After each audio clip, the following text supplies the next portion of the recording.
Hi guys. അപ്പൊ എല്ലാവരും സുഖമായിട്ടിരിക്കുന്നു കരുതുന്നു. ഇവിടെ ഞാനും വാവച്ചി സുഖമായിട്ടിരിക്കുന്നു അല്ലേ? ആണോ? ഓക്കെ. അപ്പൊ നമ്മുടെ ഇന്നത്തെ വീഡിയോ എന്താണെന്നറിയോ? ചായ. അപ്പൊ ചായനെ കുറിച്ചിട്ടാണ് നമ്മുടെ ഇന്നത്തെ വീഡിയോ.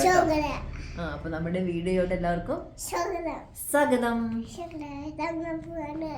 ഉറങ്ങാൻ പോവാന്നോ? തുടങ്ങാൻ പോവാണ് കേട്ടോ.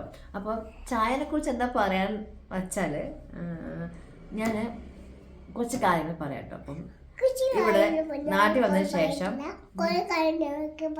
ഓക്കെ, ഇത് ഞാൻ പറഞ്ഞോട്ടെ. നാട്ടിൽ വന്നതിന് ശേഷം ഉണ്ടല്ലോ ഞാൻ ശ്രദ്ധിച്ച കാര്യമാണ്, കുഞ്ഞു മക്കൾക്ക് ഒരു 6 വയസ്സിന് താഴെയുള്ള പിള്ളേർക്ക് ഇങ്ങനെ ചായ കൊടുക്കുന്നത് ഞാൻ കണ്ടിട്ടുണ്ട് കേട്ടോ.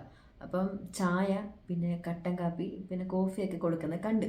അപ്പം ഞാൻ അവരോട് പറഞ്ഞു, ചായ കൊടുക്കുന്നത് നല്ലതല്ല, പിള്ളേർക്ക് 6 വയസ്സിന് താഴെയുള്ള പിള്ളേർക്ക് പ്രത്യേകിച്ച് ചായ കൊടുക്കുന്നത് നല്ലതല്ല, അതും ബ്രേക്ക്ഫാസ്റ്റ് ടൈമിൽ.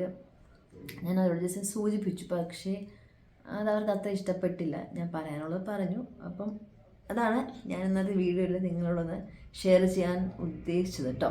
അതായത് വാവച്ചിക്ക് ചായ കുടിക്കുന്നത് ഇഷ്ടമാണോ? പിള്ളേർ ചായ കുടിക്കാൻ പാടില്ല.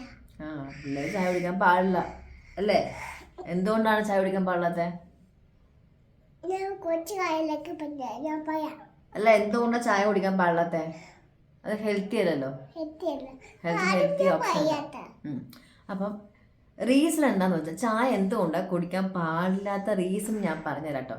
ഒന്നാമത്തെ കാര്യം പിള്ളേർ, നമ്മുടെ കുഞ്ഞു പിള്ളേർക്ക് ഫുഡ് കഴിക്കാൻ നല്ല മടിയായിരിക്കും. ചില പിള്ളേർക്ക് നല്ല മടിയായിരിക്കും.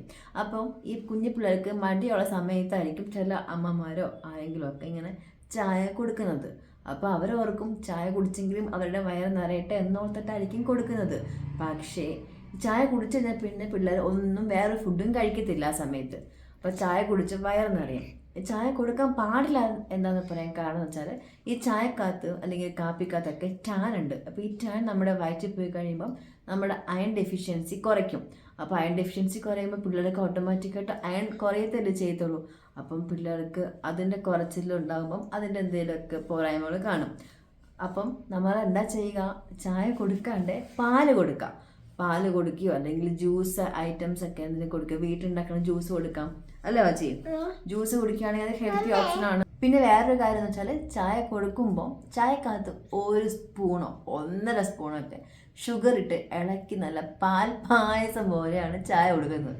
ഷുഗർ അത്ര നല്ല ഹെൽത്തി ഓപ്ഷൻ അല്ല പിള്ളേർക്ക് കൊടുക്കുന്നത്. പാല് കുടിക്കാൻ ഇഷ്ടമല്ലാത്ത പിള്ളേർക്കായിരിക്കും മോസ്റ്റ്ലി ചില അമ്മമാരൊക്കെ ഈ ചായക്കകത്ത് പാല് കാണുമല്ലോ, അതുകൊണ്ട് ചായ എങ്കിലും കുടിച്ചിട്ട് പാല് ഉള്ളിലോട്ട് കയറട്ടെ എന്ന് പറഞ്ഞിട്ടായിരിക്കും പിള്ളേർക്ക് കൊടുക്കുക.